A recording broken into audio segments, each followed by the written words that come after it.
Excellent.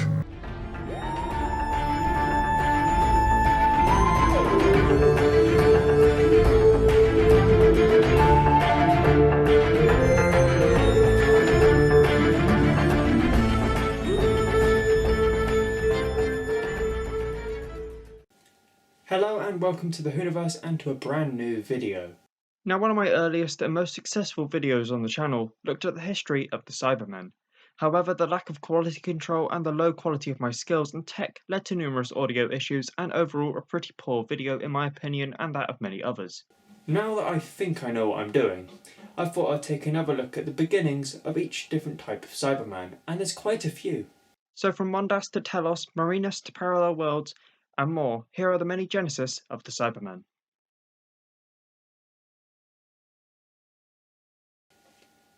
Now the creation of the Mondasian Cyberman was presented in the Big Finish audio adventure Spare Parts. The adventure saw Peter Davison's Fifth Doctor and Nyssa, played by Sarah Sutton, land the TARDIS on the planet Mondas, a planet that was once Earth's twin. However, Mondas began to drift through space outside our solar system and into the eternal darkness of space. As the level of cybernetic augmentation began to increase among the Mondasians became more machine than man. They became Cybermen. Due to this, conditions on Mondas began to deteriorate and the healthy human-like Mondasians worsened significantly. Groups of scientists worked to try and cure the public, though this proved difficult. Then, cybernetics were discovered, enabling the Mondasians to augment their bodies for greater survival. On Mondas, a group called the Faction believed that they were greater in logic and fully embracing cybernetics, removing the many organic components that easily fail or damage.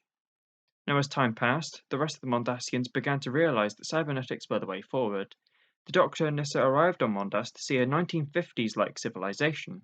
These early Cybermen were plagued with serious design flaws, and the conversion method proved very unstable, the body parts decayed or could not be sustained, leading to biological systems of most of its unfortunate victims failing soon after they were turned, causing most subjects to perish. The conversion project's chief scientist, Dr. Allen, managed to discover a solution when the Doctor was captured by Mondasian police. The Time Lord's biology featured a specific additional brain lobe which helps to control motor functions. This was copied and placed into the future Cybermen, fully creating the Mondasian Cybermen. The Doctor, devastated to learn of his part in the genesis of the Cybermen, led to him attempting to delay the attacks of a cyberplanet and help the small number of remaining Mondasians. When the Doctor and Nyssa finally left the planet, thinking they had helped the Mondasians greatly, instead the survivors were soon outnumbered, cornered, and converted. In the comic The World Shapers, the Sixth Doctor, portrayed by Colin Baker, visits the planet Marinus.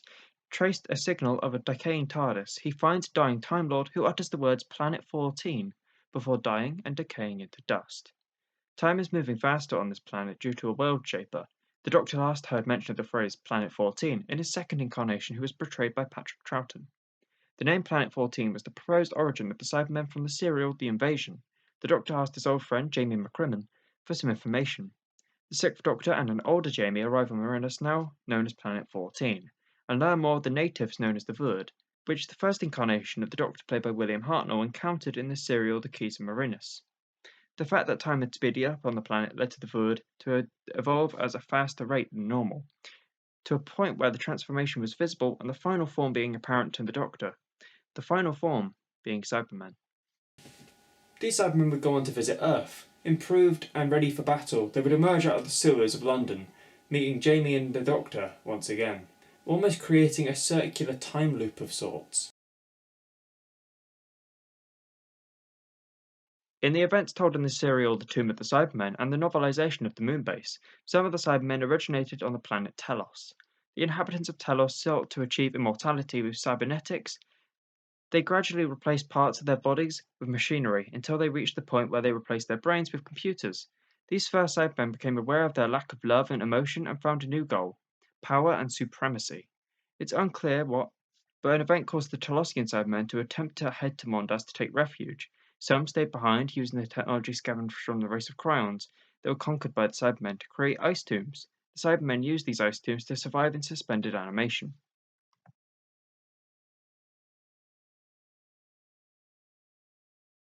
Operation Exodus, the code name for the genesis of the Cybermen and the continued conversion of others. In the story World Enough in Time and the Doctor Falls, a newly constructed Mondasian colony ship began its journey to pick up the colonists with only a few crew on board. Then the ship nearly fell into a black hole, resulting in a time dilation. As one end of the ship began to fall into disrepair, Operation Exodus was initiated, with scientists in a familiar face creating the template for the first Cybermen. These Cybermen would go on to evolve and advance within the ship and try to convert the people who now live on its many floors. The fight still rages on, even after the sacrifices of the Doctor, Missy, and Bill, made with Nardole remaining as the defender of the ship's people.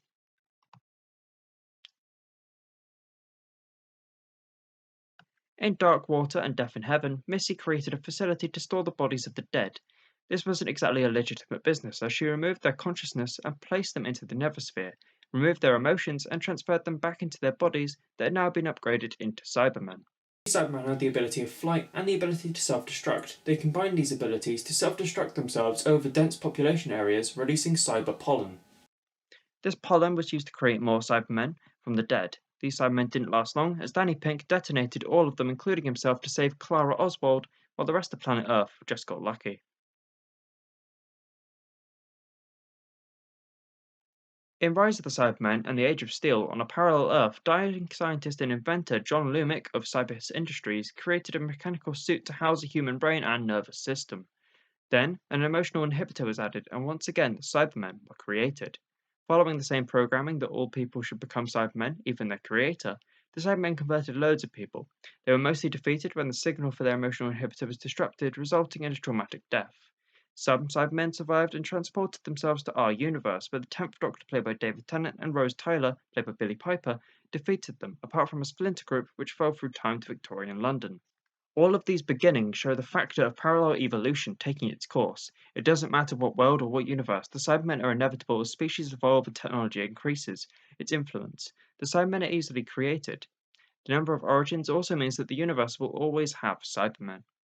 It does look like they do follow the same evolutionary pattern, with their upgrades beginning the original Mondasian cloth-faced evil and ending with the near-invincible Iron Man-like figures of the Cyber War. The Cybermen would go on to spread across the stars, looking to upgrade the universe because they simply think life is better as a Cyberman. And that's as scary as it gets. Thank you very much for watching. I hope you enjoyed this video, and if you did, don't forget to leave a like and comment below with your favourite Cyberman design. With that said, I hope you enjoyed this video again, and thank you very much for watching. See you in the next video. Goodbye.